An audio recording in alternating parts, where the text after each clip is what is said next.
All right. Welcome in, everyone. I hope you all enjoyed the baseball themed music. A lot of those were at the request of Dr. Lashbrook. We had to fit in some nice organ music, Take Me Out to the Ball Game, Let's Go Dodgers. We just had to get all of those in there. So welcome back, everyone. This is our first Doc Talk back in a few months. We took a little break, but very happy to have you all back. So for those that are new or joining us after a little while, my name is Ike Worth here in Portland, Oregon, at Sports Management Worldwide headquarters, and we'll be kind of running the technical side of things for today. And just kind of some housekeeping notes. We are going to keep everyone muted, so do make sure that those microphones remain muted. And then, of course, we want to hear from you, though. So if you do have questions, make sure to click the raise hand button, which you'll see either at the bottom of the participants list or at the reactions button. So click on either of those, find that raise hand button, and that'll let us know that you have a question. But other than that, we will keep you muted, and we'll keep the conversation between Dan, Dr. Lashbrook, and a few of other guests for today. So without further ado, we're going to bring in the people that you guys actually want to hear from, Dr. Lashbrook, and of course, our lovely friend, Dan Evans, who looked like he was enjoying that music just a little bit too much. So very happy to have you both in here, and I'll bring you all in now. So Dr. Lashbrook, take it away. Thank you, Ike. That's the way to pass the mic. I like Ike, and good to have you here. Good to have Dan back, and post-COVID World Series starts up. I love baseball. I got my baseballism shirt on. Dan, we'll talk about that in a minute, but this is an hour, and oh, look at you. Headquartered in Portland, along with Sports Management Worldwide. Delighted to have you. There'll be others come in. Dan, let's get right to the point, the short version, because we got a lot of questions today. There's a lot going on in baseball, but starting from high school, give that short journey. I got a couple important questions of what's been going on in your life lately, and then we'll get right into our questions. Ari Kaplan, our guest from Baseball Analytics, is also here the first half hour if there's any questions on analytics. But Dan, I always appreciate you coming in and love what you do. Let's talk a little bit about Dan Evans after high school. First of all, thanks for having me on today. I really appreciate it. And for everyone on the call, I'm a lucky guy and I know it. As a junior in college at DePaul University, I got an internship with the Chicago White Sox. I lasted 20 years with the White Sox, left as a director of baseball operations, assistant GM, went to the Cubs for about 6 months as VP of baseball operations, and then went to the Dodgers for a 4+ year run as the GM of the Dodgers. Ownership change, goodbye Dan, as happens almost all the time in baseball. Went to the Mariners as an assistant GM, then became an agent for 4 years, and then joined the Toronto Blue Jays as their special assignment scout and director of Pacific Rim operations. So I've had a lot of fun.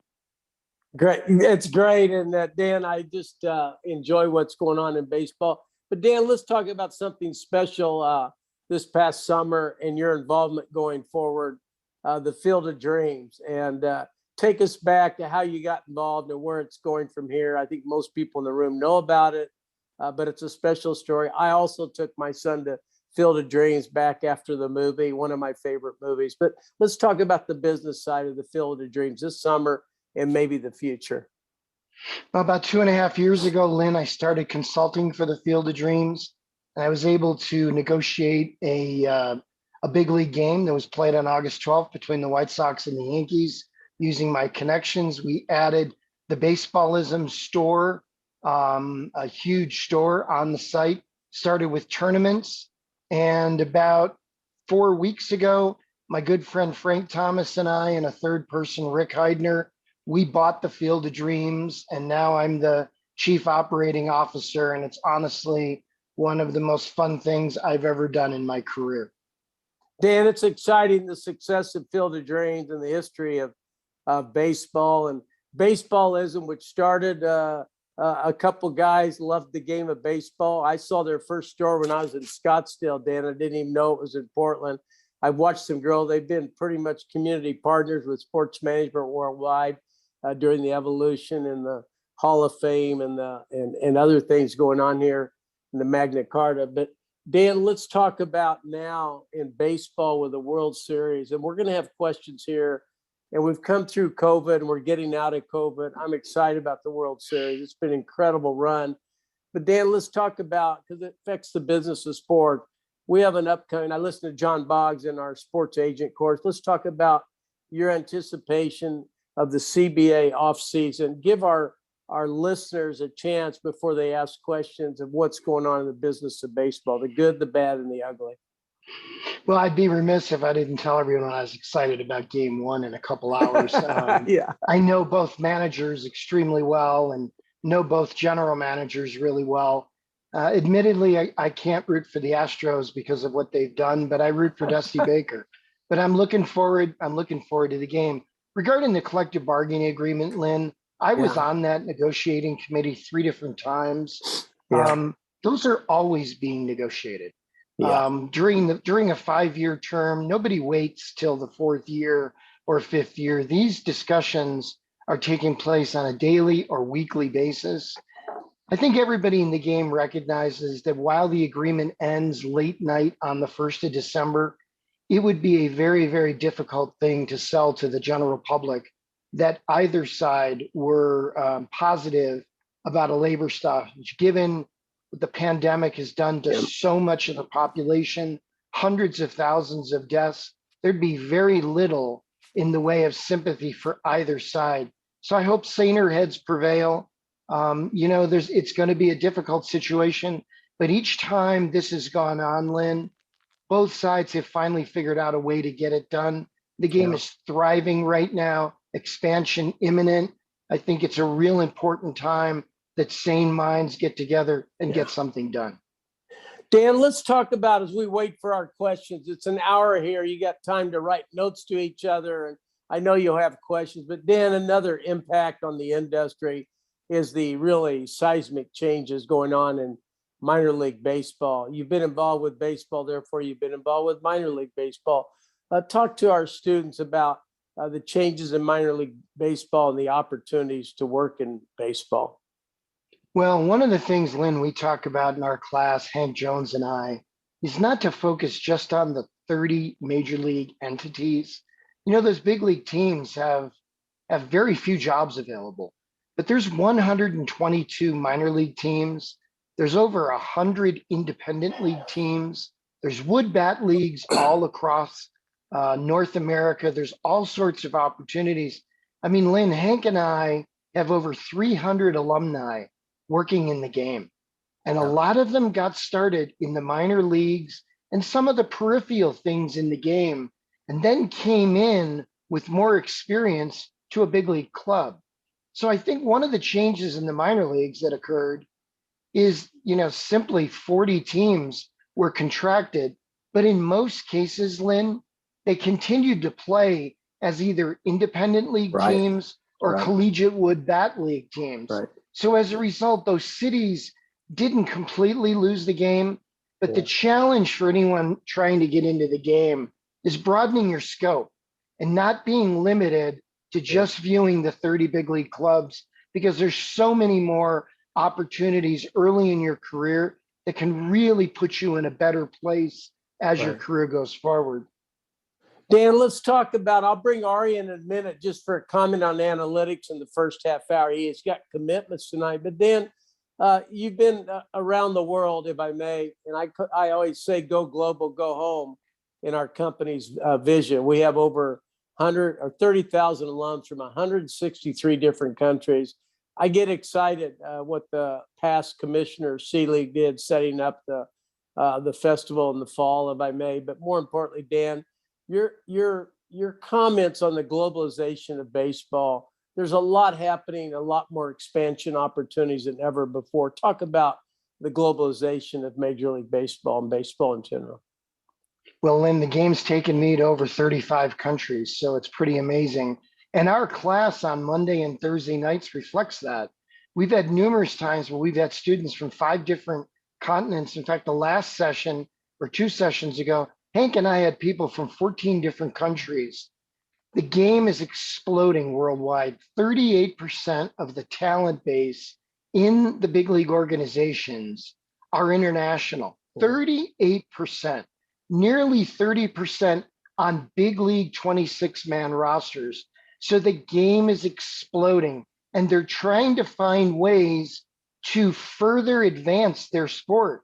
So as a result, if you're clever, there's opportunities worldwide that don't just exist in North America, but all over the world. It's so true. And, Dan, the exciting thing coming out of COVID, it looks like we're going to be on the ground at the winter baseball meetings. You've been to many of them for many, many years. And so have I. And incredible to think post-COVID. Let's talk about, because we have students that want to come to the winter meetings. More of us are traveling. I can't wait to get there. Liz and I'll be going to Toronto for primetime sports. I just missed the getting out again. But let's talk about the experience of the winter meetings for students that decide to invest in that. You know what? I just got my booster shot 2 days ago, Sunday night. And part of it is just because of the substantial travel that I have November forward. The winter baseball meetings are a wonderful event. Lynn, as you know, the Baseball Career Conference has been a great platform for a lot of people to secure jobs. But Hank Jones and I constantly tell our students that if you're trying to get into the game, you're pursuing a career in the game, don't wait till the winter meetings because teams are hiring right now. Yeah. That's why our class, which starts again, another session this upcoming Monday, is so critical because we tip you off to job opportunities. We tip you off to potential things within the workplace. Waiting till the winter meetings, Lynn, the problem is there's hundreds of people that are your competition. If you're aggressive and proactive right now, you have a much more narrow scope, a smaller field, and sometimes can land a position before you get to the December meetings. Right. Dan, we do all sports, cricket, rugby, football, basketball. But one thing I've loved about baseball, and it's been going on for 100 years, let's talk about what the associate scout, how that person can get involved in the hierarchy. And that's a card-carrying member, and there's a lot of exciting things happen from that. Talk about our program, what you and Hank try to do and prepare them for informational interviews, but why the associate scouting concept for Major League Baseball is such an exciting conduit for students to break in. That's a great question. I would say half of the amateur scouts in the game began as part-time scouts. Yeah. And that associate scout or bird dog scout or part-time scout goes by a lot of different monikers. But what it really is, it's a preparation. It's almost like an internship, but it gives you the ability to understand what it entails to be in scouting.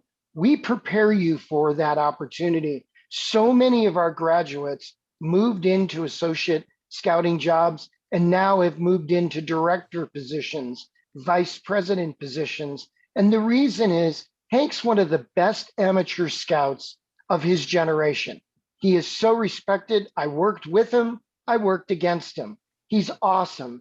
And in my case, with my history in the game being extensive, I can help people gather as to why an associate scout position is a great platform to leap off of into another role. One of the things, Lynn, if you check your ego and you aggressively become an associate scout, you can set yourself up for a wonderful career in the game in a number of different capacities. Yeah. But having scouted initially will help you immensely the rest of your career. Great stuff, Dan. We've got both Ari and Hank, and I'm going to go to Ari first. I know he's on a tight schedule, but Ari, I'd love for you to come in and kind of describe, hi friend, describe what we try to do in analytics. We all know it's transformational, but Ari, talk about what the students can learn. You've had a lot of success with our graduates. And thank you, Lynn, and thank you for everyone joining. I see some familiar names and I see some new names as well. We welcome you all. And Dan and I have known each other for many decades as well. It's always a pleasure to be with him, and I always learn something new, and congratulations on your latest endeavor. Couldn't be more happy for that. So I'm Thanks, Ari. Sure. I here in Chicago, used to live all over the place. And I teach two courses. One is baseball analytics, and the other is across all sports, the data science and analytics. And as Dan was saying, the game is exploding, and not just baseball, but every sport. And then outside of sports, data science, artificial intelligence, it is like the hottest job opportunity out there. And then within sports and even within baseball, Dan was talking about the winter meetings. There are tons of jobs open right now, today, well before before the World Series even starts. The Brewers, the Cubs, the Tigers all just have a whole bunch. So this is one of the biggest growth areas, which is how do you use information to help win games? Scouting, player development, roster management. This is all influenced by analytics and complemented by being part of that whole collaboration of decision making. How do you evaluate players? There's been a whole confluence of new companies, third-party companies that are doing everything from sensor to camera tracking. So right now, everyone's collecting a ton of data, but there is a big shortage of people who can understand the value of that data. And so that's kind of what the topics in the courses are. What are the specific skills like SQL, Python, R, data robot, where my day job is, machine learning? How can you apply it? I've worked in the front office, been blessed like Dan. This is my 33rd year in the game. Led the Cubs analytics department. At one point, was one of the key analysts for the Dodgers and was assistant to Dan Duquette, one of our other instructors, for the Orioles and Red Sox and Expos. But I'm very accessible. Just ask me what goes on in the mind of someone in the front office. And so that's one of the things I love doing, is being that accessible partner to help you learn and grow and hopefully get a job. Thank you, Ari. Let's bring Hank in. And I also want to remind everybody, my favorite team, my Kansas City Royals, before that, the Kansas City A's. But Ari, I had the opportunity to teach Mike Matheny, the manager of the Royals. No, they're not in the World Series, but our latest player got minor league player of the year, and Bobby Witt Jr. and et cetera. My point is that we're proud of the fact that we've had our professionals in the business do it. Hank, come on in a second and just tell the students a little bit of the world of how you can learn scouting and get involved, because I think it's exciting what you and Dan have done, and you've been a great mentor, and you're given all the knowledge you've had over those 40 years. You're not retired. You're actually bringing more to the game than ever before. Hank, are you awake? Are you out there? I believe I am awake. And okay, you can hear me, so I'm not sure with all these buttons on these new computers. That's all right. We love I'm the an old scouting part. Yeah, I'm an old school guy, and I try to do the new school scouting, but pretty basic, and I want the students to understand. And since coming on, I've really enjoyed it, and I know a lot of our students have really enjoyed it. I keep in touch with a lot of them. And I'll just tell you, Dan has talked a little bit about me, but there's none better than Dan Evans. That's right. And every Monday night on my chats, we'll have a question and answer period, and I just go ahead. If I can't answer it, I say, hey, on Thursday, talk to Dan about it, because he's your answer man. But I think we're a great team. I think sports management does a remarkable job of helping the industry. Like Dan said, I'm not sure the exact number of the alumni, but it's a bunch, and I hope to continue to get another bunch in the future. But just thanks for the opportunity, Lynn. It's awesome. We look forward to seeing you in Orlando, even though we're across the river here. But post-COVID, I've never been more excited about attending on the ground, if I may, as we put together that package. Let's go to some questions now. That's what we're all about. This is not a lecture activity. We really want you to ask questions, whatever it may be in the world of baseball. Let's go to Mike McDonald with introduction and question or comment. Mike, welcome in. Hey, how are you guys? Good. I have taken 2 of the Sports Management Worldwide courses, the GM and Scouting and the Player Development. Okay. Live in Concord, North Carolina. I doubt seriously if I'll ever work in baseball, but that's kind of where my life is right now. So, Well, we're going to change that. I don't like your attitude. all right. Well, it's not really an attitude. It's a quality of life thing I'm living right Yeah, now. So right. I'm in a pretty good shape. I'm in pretty good shape here in North Carolina. So I don't know if I want to rile that up at 51 years old. I might want to just stay here and be a fan. But Yeah. I want to ask about Seiya Suzuki, who might be posted from Japan. And I'm wondering what they have for technology in Japan. 99% sure they don't have Hawkeye, but they might have TrackMan, so they know what type of pitches he hits well. And I'm wondering about the contract. I'm thinking because of the release fee, it's only going to be a 3-year deal like the other Japanese players who are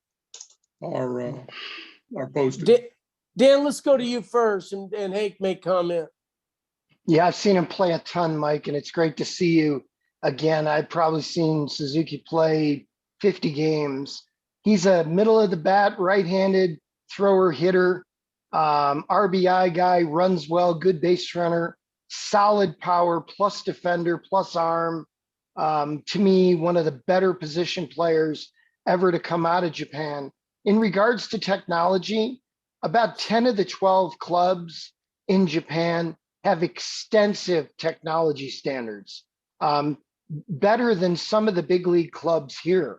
I mean, if you were to compare the Rockies with 10 of the Japanese teams, they far surpass the Rockies. Highly technology oriented, even to the point, Mike, where their scoreboards reflect it. There's 5 or 6 teams that have all sorts of information on the scoreboard that are really analytical. So I think the big league clubs will know a lot about Suzuki when he comes over. The teams that participate over there, about 15, 16, know that this is a potential franchise type guy in a lineup. He can be an enormous guy in a club, a two-way player, and they're very aware if they've done their job. And Ari, if you're around, Ari, do you want to comment on Mike's question with technology, and not just in Japan, but the evolution of the technology and the talent discovery? Sure. So yeah, Dan had a good response that there are international, sports entities that are even surpassing that of Major League Baseball. I've had the honor of working with some of the Olympics teams, some of the World Baseball Classic organizations. Through my day job with Data Robot, I work Man City in the Premier League and NHL, NBA, and even NCAA college. Some Division I teams have a higher budget. They have these labs, pitching labs, for example, that have more of a budget than Major League teams. Sometimes they pay like pitching and hitting coaches almost double the salary that you can get in Major League teams for like Division I. So there is heavy use of technology.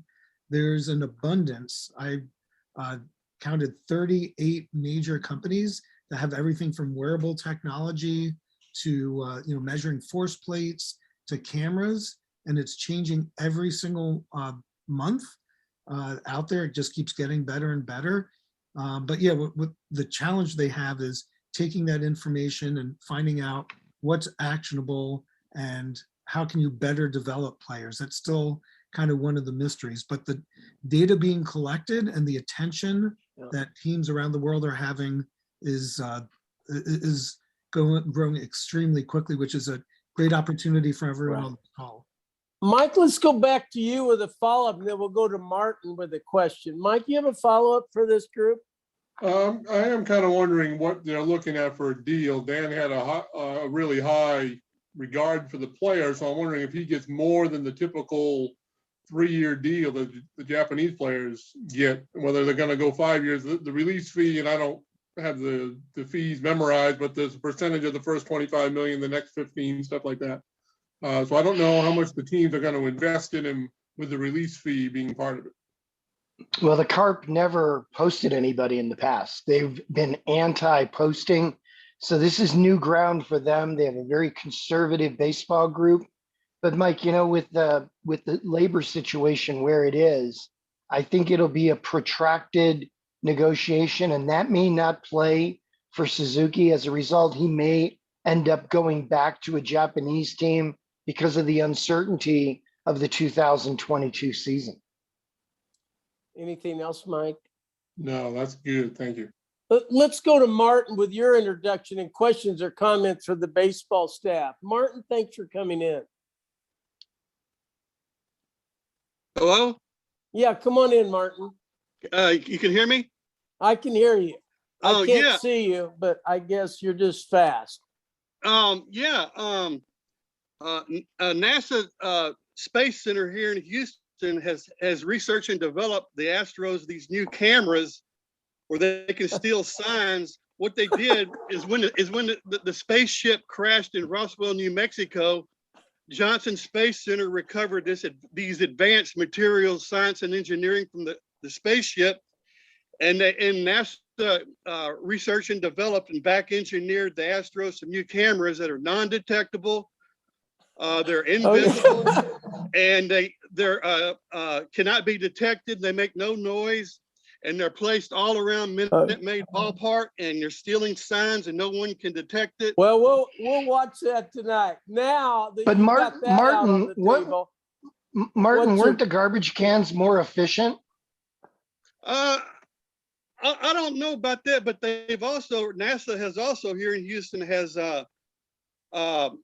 instead of cork, they have this new material where they can eject the Astros bats with this new material that could increase the exit velocity. So it's non-detectable. It's all advanced material, science, and engineering from the Martin, space aliens. From the space aliens action. Yeah, let's go. And I want to go back to Dan now. Dan, seriously, I thought it was fascinating, the technology, velocity of the ball, back to enforcement, taking away the Martin's side joke, if I may. But let's talk about, I was fascinated how they started checking the palms and the gloves and the belt. Respectfully, we've come a long ways. But I was fascinated by it because I'm into equal playing field, to be honest with you. And I found it just fascinating. Your comments on that technology and what that did for the game? Well, they enacted things in 2020, a year ago, to prevent sign stealing in the dugout, in the video control room of every team that's adjacent to the home dugout. I think that made a big difference. And then this year, in April, when the strikeout rate was about 28%, and it was just a pitching dominated first month of the season, I give Major League Baseball credit. They stepped in. It had gotten so out of line, Lynn. I'd say 80% of the pitchers were using a tacky substance to impart spin, making the hardest thing in sports even more difficult. So I think subsequently they've done a good job. I know some of the people popped off about it, but interesting, the ones who really popped off about it were some of the ones who were cheating. So as a result, the game's on a more level surface. You can see the strikeout rates have declined throughout the year. Offense picked up, but that first month of April was devastating to Major League Baseball's offense. And as a result, the entertainment component, which fans look to. Dan, I want to stay on this subject. I love the game of baseball and its evolution and the challenges moving forward. I've been extremely impressed by the potential. They've tried to speed up the game. What's your comment, and will it stay in place in the next CBA, starting on second in the extra innings? I'm just curious, as we talk baseball and all that's going on, that and then designated hitter. I just want your veteran thoughts as we go, or nothing happens. Go ahead, Dan. I would preface that by saying everybody should see what Joe Pisanski did today on the CBS Morning News. He had a great oral 3-minute report about the game and its speed. Personally, I don't think the game needs to speed up. I don't either. I think one of the magic parts of the game is it's a first run movie, and you don't know the script and you don't know the outcome. And I think the game can be slow at times, but if you don't like slow, then don't watch the whole ball game. You can watch condensed games.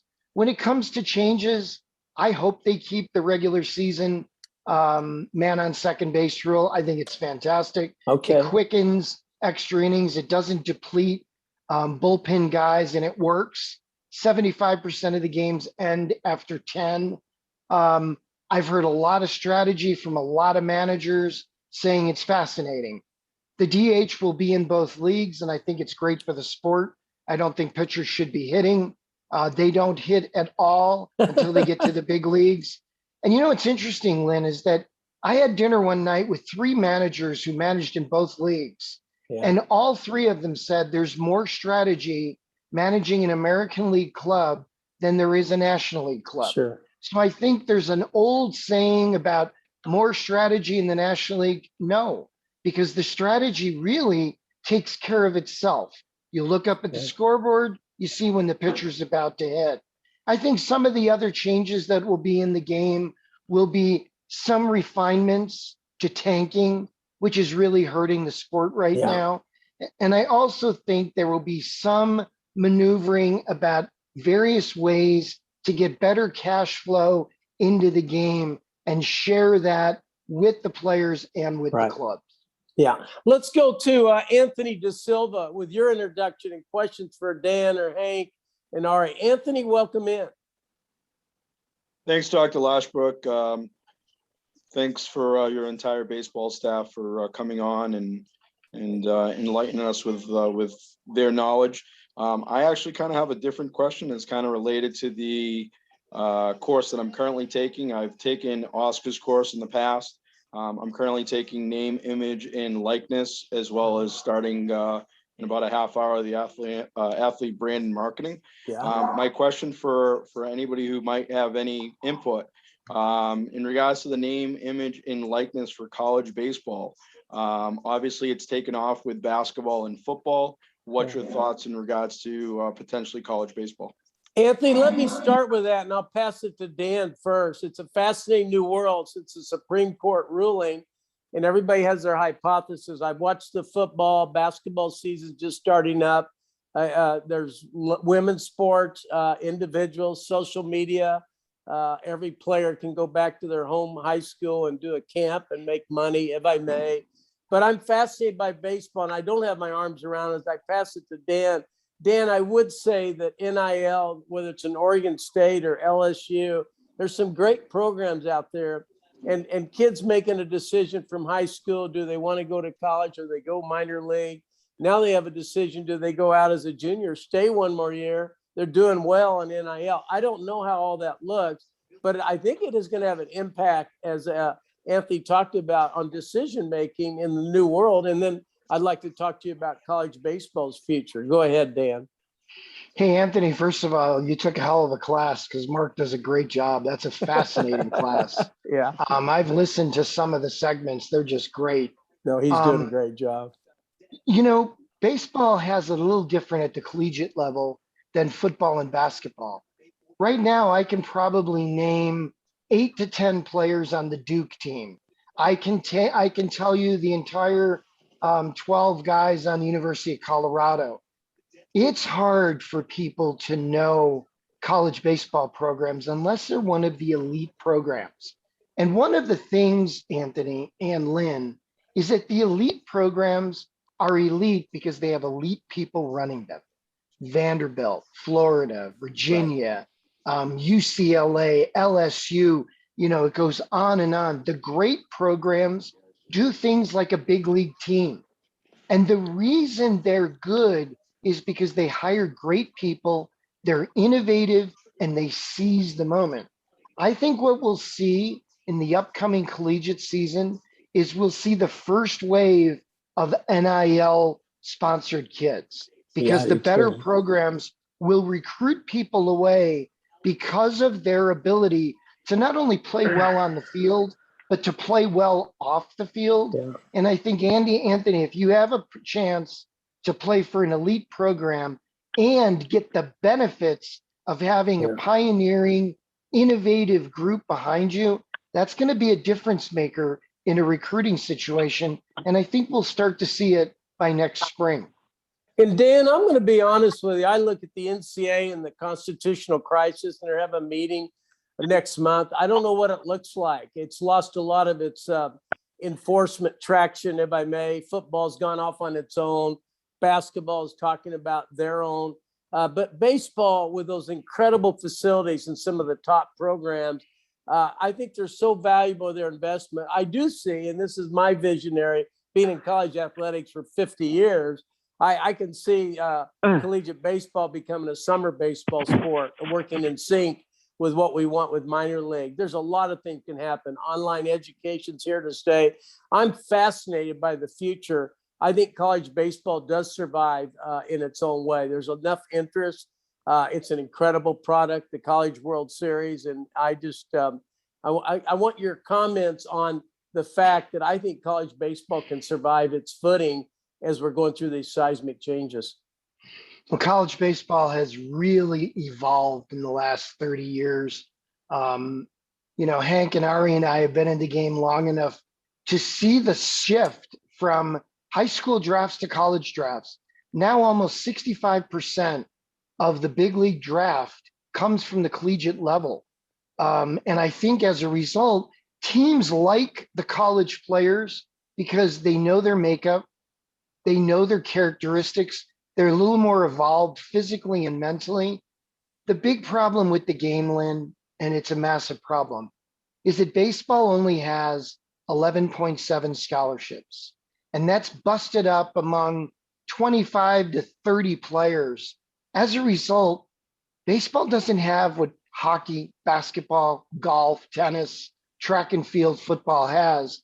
And the subsequent issue becomes kids don't have the ability to go to a four-year school for the reduced college rate that kids in other sports do. Until that's fixed, college baseball will never be quite as good as it could. And I've called on baseball many times in meetings and publicly saying we need to get behind our product, because if the big league game supports college baseball and adds to the scholarship funding, adds to the wood bat equipment, Lynn, the game will explode further. I agree. We have technical difficulties. Curtis and Tim, if you'll type in your question, Ike's, we got technical difficulties. Are you back on, Ike? Yep. Sorry. Okay, let's go to Curtis. Curtis, yep. That's fine, Ike. We like Ike. Curtis, come on in with your question. Congratulations, Curtis. Thank you. Okay. I'm excited to be taking the sports broadcasting course starting this week, so I'm excited about that. But my question is kind of like Ari was talking about earlier with SQL R and other programming programs out there being such a big part of hiring with baseball teams. What are some other skills that are kind of on that level that we can learn to help get ourselves in the game? Dan, do you want to take it? Is Ari back in, Ike? Or Ari Lee? Ari did have to take off. But okay, we still Dan, you want to go ahead, Dan? Well, Curtis, first of all, Curtis is an alum, Lynn, and Curtis just secured a really great job. So I'm really happy for him. The pride and joy of Tacoma. Good job, kid. I think one of the things that people forget, Curtis, is being a good person and being versatile is always a benefit in the job market. So things like being adept with computer coding, having good interpersonal skills, stick-to-itiveness as far as responding to people and being able to communicate with people both verbally and in the written word makes a big difference in the workplace. But I think versatility also entails having a global feel and having an ideal, not myopic in scope, not just baseball oriented, but conversations many times lead to business. And if you can interact with someone about something on today's world, something that people interact about, that awareness can be a significant conversation starter. And if you're so myopic in scope that you're only worried about baseball, you will lack and have dead spots in conversations. And I think the last thing, Curtis, it's doing your homework. If you're interviewing somewhere, if you're interviewing with Hank Jones for a job, you better know a lot about Hank Jones, and that's totally available today. Learn about Hank's, lineage, learn about how Hank got his start, what he's done, what his organization does, because with that comes questions and comes topics that can display your awareness, but also your interpersonal skills. I also Great. think another Go ahead, Dan. language is always a benefit. Anytime you can speak Spanish in a game that 25% of the game is Hispanic is a positive, but also other languages, Korean, Mandarin, Japanese, enormously helpful. Great comments. Curtis, anything else before I go to Tim? Nope, I think that's it. Thank you. Thank you so much, Curtis. Let's go to Tim Sanders with your introduction and questions or comments for Dan. Anybody else raise your hand? We want to get you in. We still have a few minutes here. I got many questions for Dan, but I like it when the students participate. Go ahead, Tim. Well, it's nice to meet you guys. My name's Tim Sanders. Like, I'm brand new to the sports worldwide. Basically I have 10 years of experience outside of obviously, as everyone on this call, passion, sports, baseball. I'm signed up for the RE's class on the 15th of November, starting baseball analytics, just because I want to kind of transition what I have been doing into baseball. And so, but with that being said, so earlier in the call, we talked about the winter meetings and the conference. But Dan, you were mentioning that, that might be too late, right? And so my question is someone who has many courses, how do I start going about getting those information and really starting to rather than the meat and potatoes from Ari? Dan, let me start with that and I'll pass the mic to you. When I founded the company 25 years ago, I wanted to make the experience hands-on, even though it was virtual. This is way before COVID. The informational interviews were kind of an afterthought, and we required two. And when I discovered some students doing 20, and I realized when you say Hank Jones, Dan Evans, Ari Kaplan, Dr. Lashbrook, Sports Management Worldwide, I need a short interview. And Dan will tell you this, professionals don't mind a professional interview where somebody sincerely asks about them, their challenges, who else should, those are quality. And then we send a thank you note and a Starbucks gift card. And we have developed a reputation. Our students are doing such a great job. As I pass the mic to Dan, I will tell you, Tim, that information interviews are our secret sauce. And when you just go online and find somebody, make the short phone call or the Zoom, you'll be shocked how many people are willing to answer your questions, be prepared, and also maybe give you advice to talk to somebody else. You're networking. Not everybody can go to the conference. It's a great way. The conferences are great. But just going to a conference and saying, I went to a conference and I saw somebody in the elevator, that's not good enough. So you can get a lot done right there from your home just by getting engaged. And we have no limitations on information interviews, but I think it's our secret sauce. If you look back at the variables of those that have gotten landed jobs, I would say most of them, the testimonials, how many informational interviews they did. Saying all that, No Dan, question. your comments on baseball and informational interviews and how successful you've witnessed it with your program. Well, first of all, Tim, thanks for joining us today. And I'm glad you're taking Ari's class. He's absolutely brilliant. One of the most respected guys in the game. I'm going to show you something.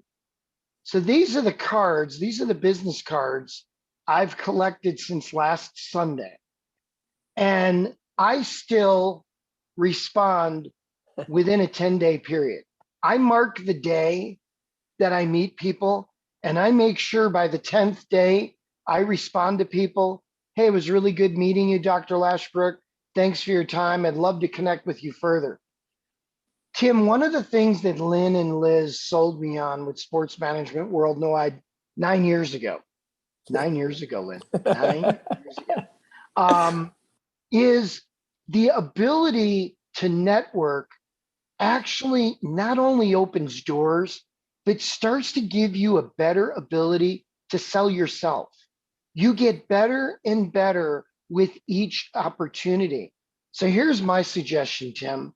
Before you start Ari's class, craft your LinkedIn profile. Is it anachronistic, the platform? You bet it is. Is LinkedIn perfect? No, not at all. But it's utilized in the game of baseball more than any other platform. So subsequently, you've got to be able to operate on their platform. So what you want to do is craft a profile that makes you somebody they'd like to talk to, that is a singular photo with a headline, no typos, and it looks good.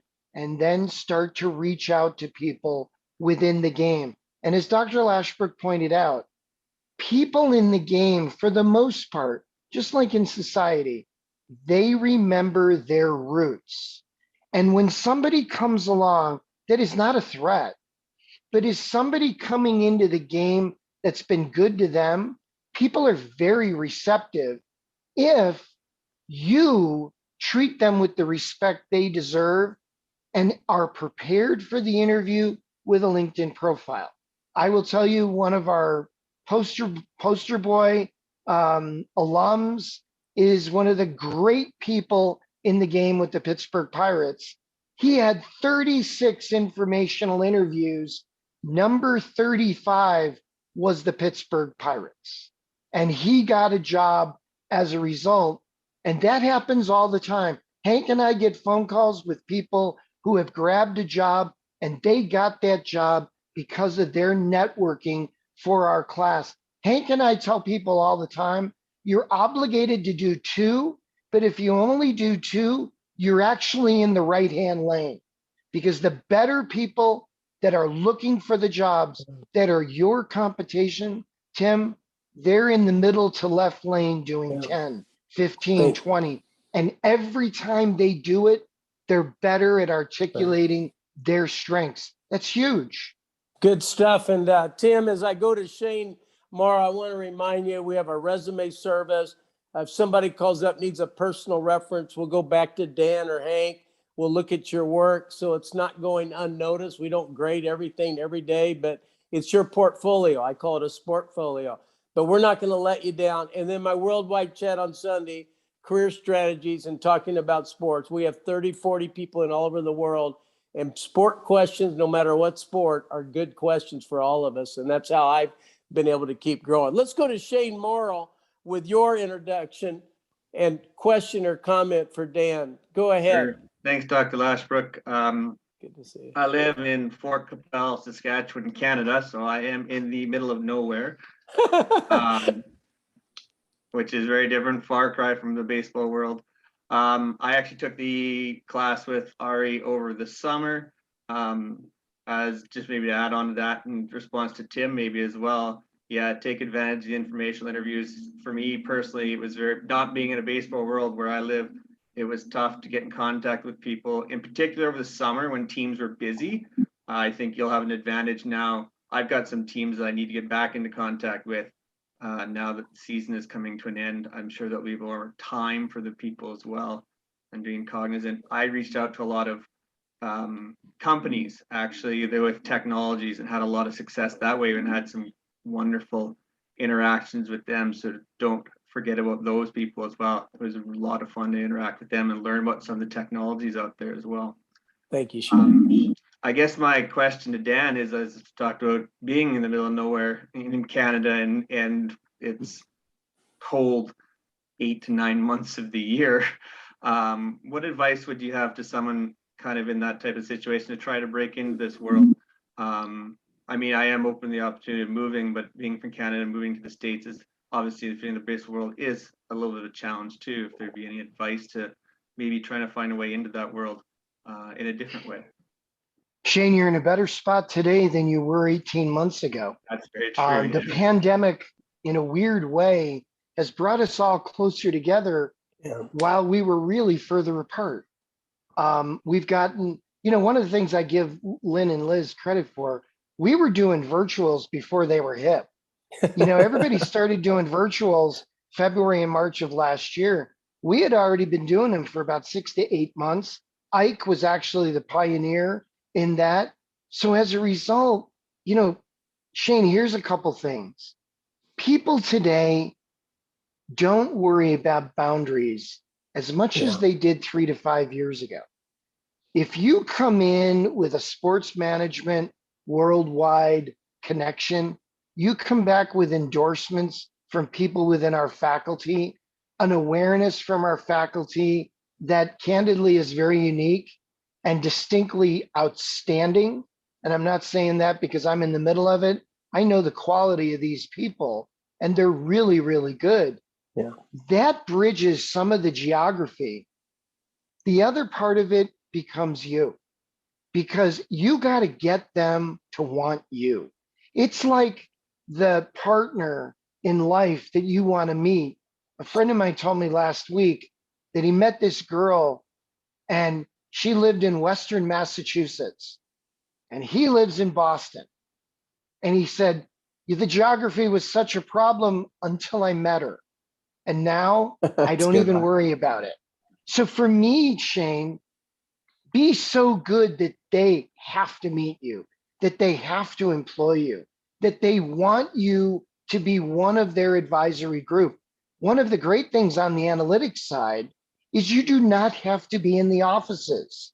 You just have to have access to technology and databases, and you can do so much. I mean, I spent the entire day today, Shane, leading the Field of Dreams, and I'm 1,100 miles away. And I had no problems. I had staff meetings. I had business meetings. That wouldn't have occurred 2 years ago. So in an odd situation, Shane, you're actually in a better spot today, given the pandemic, because the boundaries don't exist like they did 2 yeyears ago. Great observation, Dan. And Shane, as I go back to you, and then we'll go to Paul Nicasa to finish up the hour. Shane, sometimes I'll advise us, you're a student of the game analytics, what you have over everybody else is your location. And there's great athletes born all over the world every minute of every day. And a lot of people end up becoming an agent and use their scouting, and they land and they do. This player maybe ends up at a college with NIL. You never know it. There's a lot of ways to get into the game, and I don't want you to lose sight of that. And we'll talk about that in our Sunday chats. Anything else, Shane, before I go to Paul? No, I think that's it. I appreciate the advice, Dan, and I'm glad to hear the world has changed in that way at a positive. So yeah, good job. And I love Canada. I got lots of friends up there, and you can cross the border. We're going to be in Toronto in a couple of weeks too. Let's go to Paul Nicasa with your introduction and questions or comments for Dan. Paul, welcome in. I thank you, Lynn and Dan. I appreciate all you do. I'm Paul Nicasa from Chicago, Illinois. Dan's been here for some time, and I've been working to get in the game for a bit now. My background is a mechanical engineer and a lawyer. The only thing I have been able to do is I'm a varsity pitching coach at Mount Carmel in Chicago. Cool. The Caravan. The Caravan, for sure. And I've had some real, we've had some real good success. It's a good program. And I feel I've got to the point now, I've done it long enough where I feel I can make a jump. My question is kind of two-part. I think Ari mentioned the pitching labs and those kind of things. And I try to learn as much technology as I can.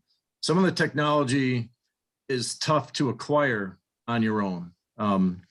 So one is just, is there any advice you might have for learning some of the technology when you don't own the system itself? And do you have an opinion on pitching technology knowledge?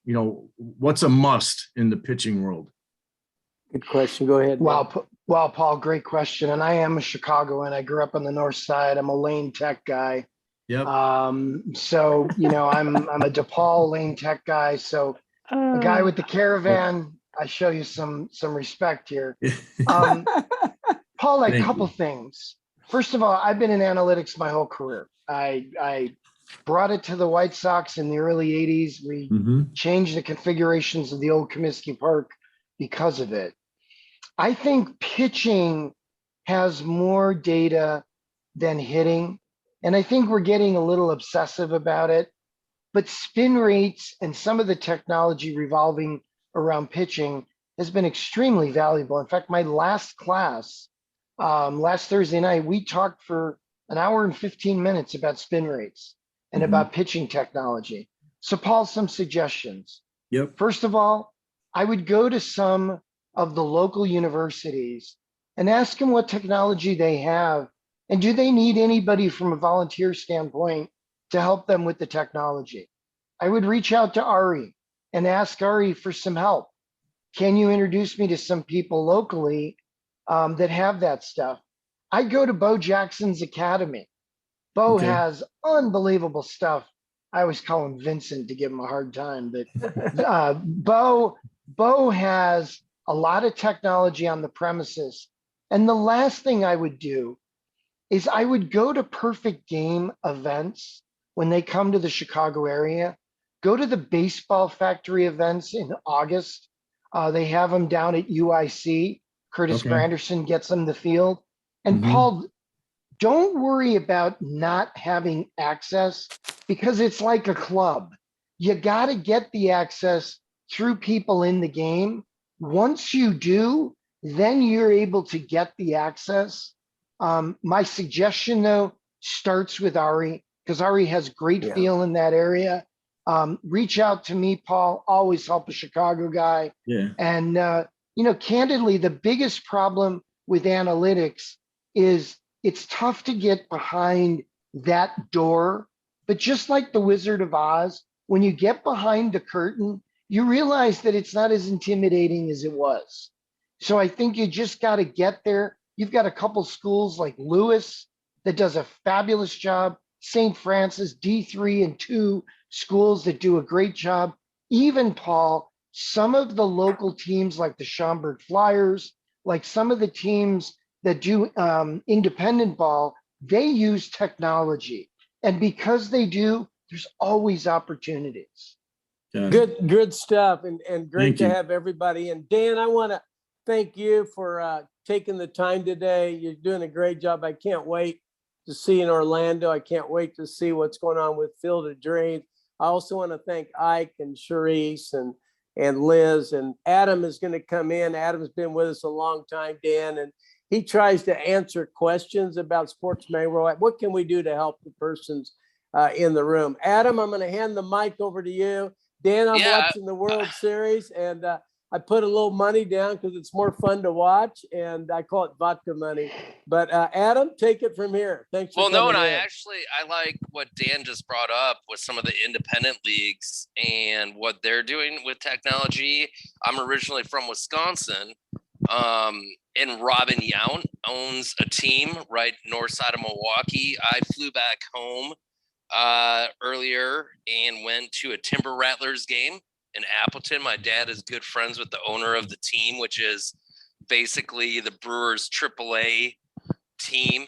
I actually got a bobblehead of the pitcher that pitched in the playoffs, and unfortunately the Brewers lost. So I'm pulling for the Braves now. But here's what I have to say to everyone in this chat, whether you're an alumni or not, and there's opportunities, and I think we all have great instructors. But what I know when it comes to baseball, you take Dan's class with Hank, and then you pair it up with Ari's class, and I see what those instructors do for our students after they complete a course. What you did for Daniel Schlereth, and there's been so many other ones out there, writing letters of recommendations, making personal phone calls, and turning around, and those people end up getting careers. Not only are they thanking you and Hank and Ari, but even us as career counselors, they send us an email saying, without your courses, I would never have had these opportunities. So I just wanted to thank everyone for Dan coming in and spending his time. And not to mention, I came in a little late. I had to pick up my daughter from school, but president of Sabre or on the board of directors. I don't know if that was talked about, but and I really like what happened in the Zoom meeting, Dan, when you it's the networking and the informational interviews and having that LinkedIn account and stepping out of your box and Yep. knowing how to reach out to people. And the more you do it, like you said, the better you get at it to where you can articulate more and more, because a lot of people as a career counselor are just like, you know, they say to me, I'm going to contact people at a Major League Baseball team. And I go, yeah, that's, if you want to get a career going in baseball, you got to learn how to do that. And that's not only what you're learning in the course, but the networking and experiencing how to get those informational interviews and how they end up benefiting you. I don't think people really grasp that concept so much. Yeah. You know, Adam, I'm really lucky. Hank Jones and I worked together in Los Angeles, and I found out very quickly what I had heard through the years, how exceptional a man he is. And I'm really lucky that Hank and I share the same passion for helping people. I just have to be honest with you. When I get a phone call from one of our alums and they get a job, Hank and I almost simultaneously connect with the person and we're excited. We're all geeked out. And the reason is we remember when they started our class and they were tentative and timid. But Adam, here's the deal.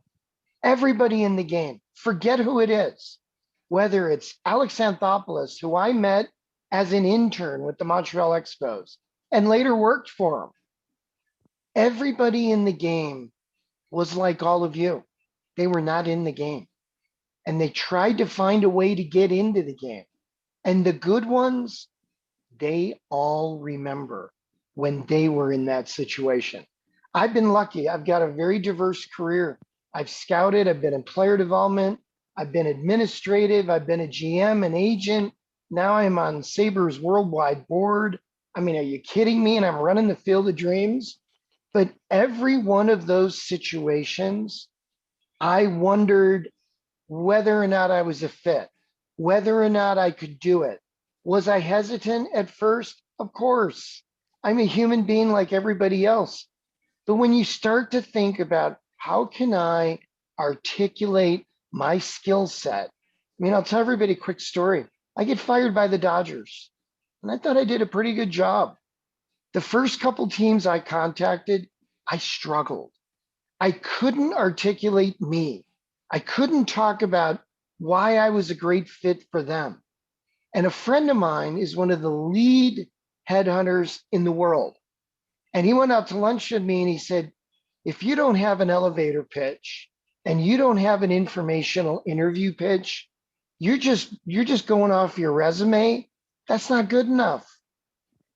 So when Lynn Lashbrook talked to me about doing info interviews, I am such a proponent of it because I see how it works. For everybody on this call, Hank and I get a list every week. It tells us everything everybody's done. The people who have done info interviews, they're getting job interviews. The ones that haven't, don't. And it's really that simple. One of the people in my last class called me and said, I have a sports management degree, I have a master's degree. How come I'm not getting interviews? And I said, well, I'm looking at a sheet that's generated by SMWW. You haven't done a single international interview. How do you expect to get a job? And he just said, well, and I said, right, you're not going to get it that way. So Adam, I appreciate what you said, but Hank and I and Ari, we're there to support, and we're there to support when it's over.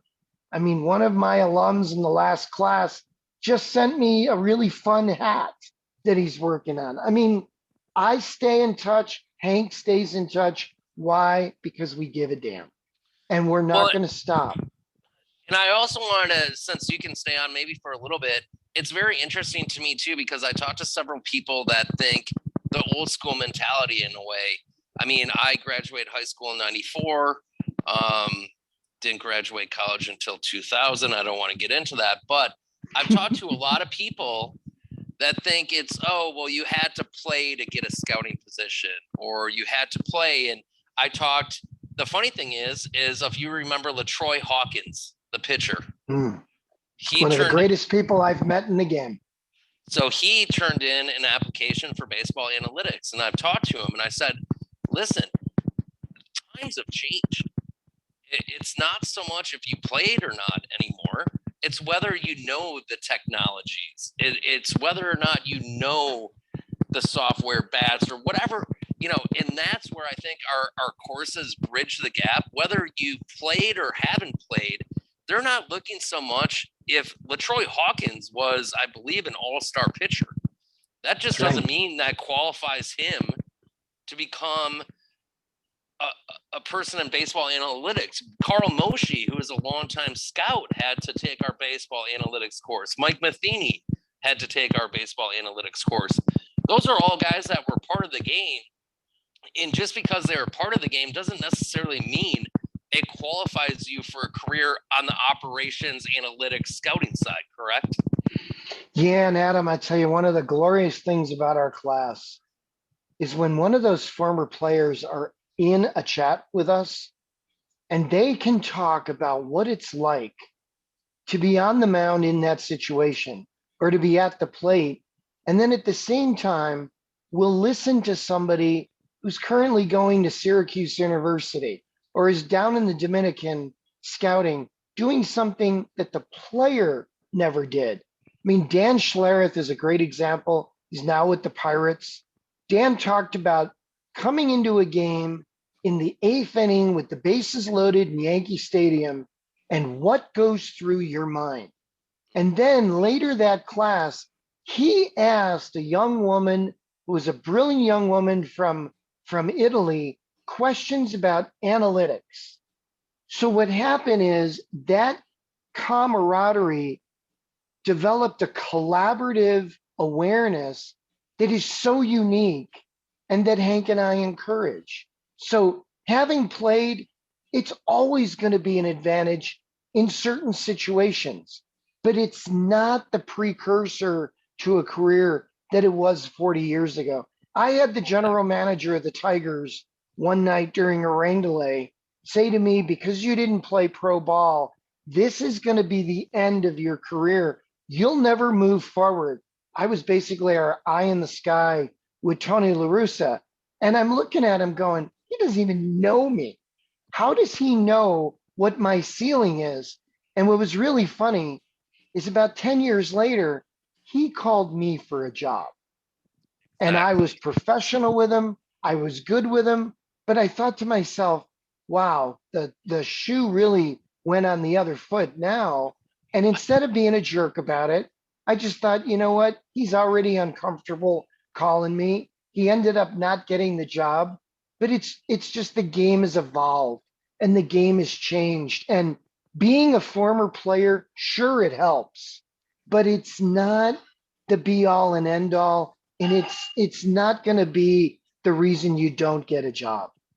Well, exactly. I mean, if you look at a guy like Daniel, because I've known him now, and he's taken several courses, but he was a player. But without our courses, he would have struggled to get that position with the Pirates. And not to mention, I mean, if anyone on this chat recognizes his last name, his dad's a big deal in the NFL, and that doesn't matter at that point. It really matters on what you have on your resume. And this is what I need to get into so I can get to my pitch here is what our courses do for your resume is I've always felt our courses, you can bring something to the table. It separates your resume of, and I'm sure back when you were a GM or in any position you've held, every team, I was good friends with Elliot Wolf from the Packers, whose dad was the GM for a while.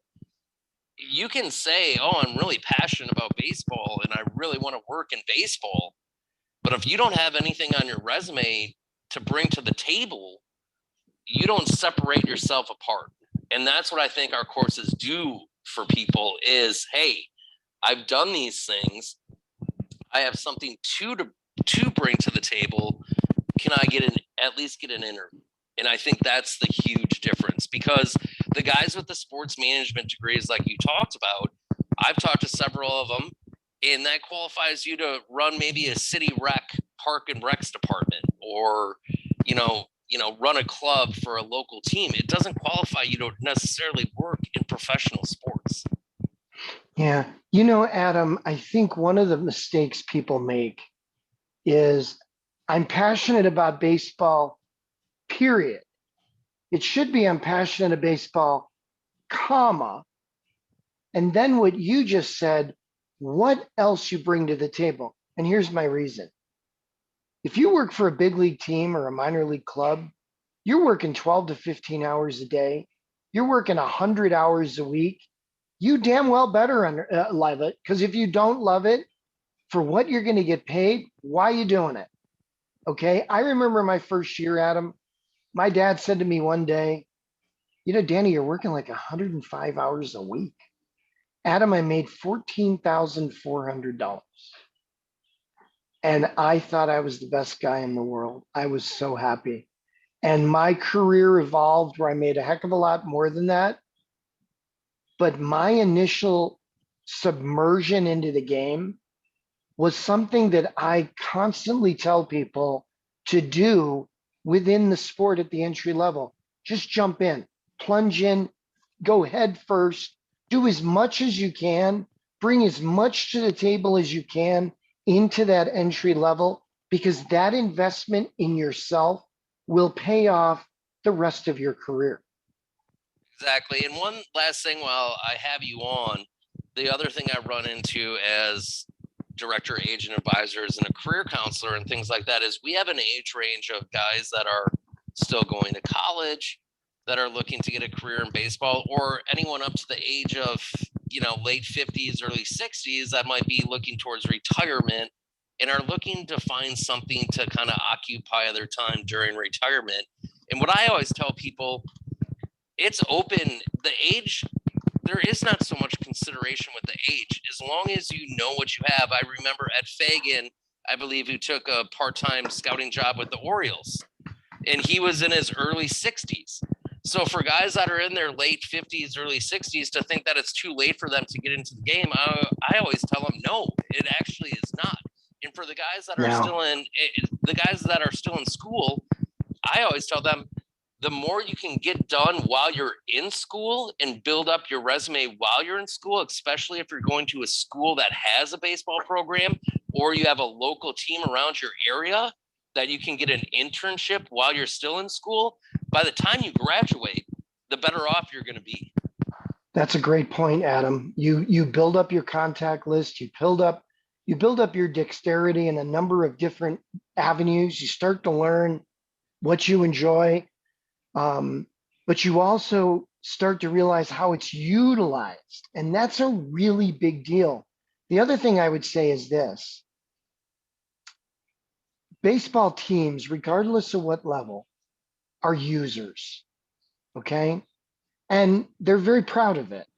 If they hire, let's just say, they hire Sharice May, who I love, by the way. I love Sharice. If we hire Sharice to do a job. We really don't care how old she is, where she went to school. We care, can Sharice do that job well? And if so, will that take that off my plate? And I think too many people think, okay, I'm 35, or I'm changing careers at 46, or I'm 51, or I'm 17, like Curtis was when he first took the course. Sure. They don't give a damn. They don't care. All they care about is, can you fulfill those job obligations and make us better? Everything else is honestly, it's icing. So if you're worried about your age, your background, you're the only one worried about it, because they don't care. If you're overqualified and you're willing to take that job, they're thrilled, because you are not going to be somebody who is going to be a problem. They know you're going to be able to do your job. That is a wonderful thing to bring to the table. Experience is something that you cannot quantify, but it gives you a leg up because you're less risk. Adam, I'm going to run. I really Yes. appreciate you having us today. Anyone on this call, reach out to me, connect with me on LinkedIn, connect with me on Twitter, connect with me through Sports Management Worldwide. Our new session begins on Monday with Hank. Hank's sessions are on Monday nights. Mine are on Thursday nights. I guarantee you walk out of our class, 16 sessions, you're going to be in a better place than you were before. So thanks to everybody for participating. Adam, always good talking to you, and I appreciate it. Have a good night. And I'm going to say go Braves. I say go Braves too, because they beat the Brewers. Bye, everybody. Thank you, Dan. Appreciate it. Thank you so much, Dan. So everyone that's left, I just wanted to kind of go over, obviously a lot has been talked about during the Zoom Doc Talk meeting today, but we do have several courses, whether you're interested in baseball, football, whatever it may be. We have the courses. Obviously, it was spoke about what we do after the courses, redoing your resume, letters of recommendation, career opportunities via LinkedIn through your instructors. Also, obviously, we have upcoming Doc Talks. We have one coming up with Jeremy Henderson. That's in the sports betting and cryptocurrency world, which will happen next Thursday at 3 p.m. Pacific time, 6 p.m. Eastern. So you can always go onto the website and sign up for that as well if that's something that you might be interested in. I know cryptocurrency is becoming a big thing. I know I've looked into it. We also have a partnership with Concordia University of Chicago if you're looking to get a master's degree or also a doctorate degree. And from there, I know we're going to restart up, thankfully, conferences again. I know we're looking at doing something at the baseball winter meetings.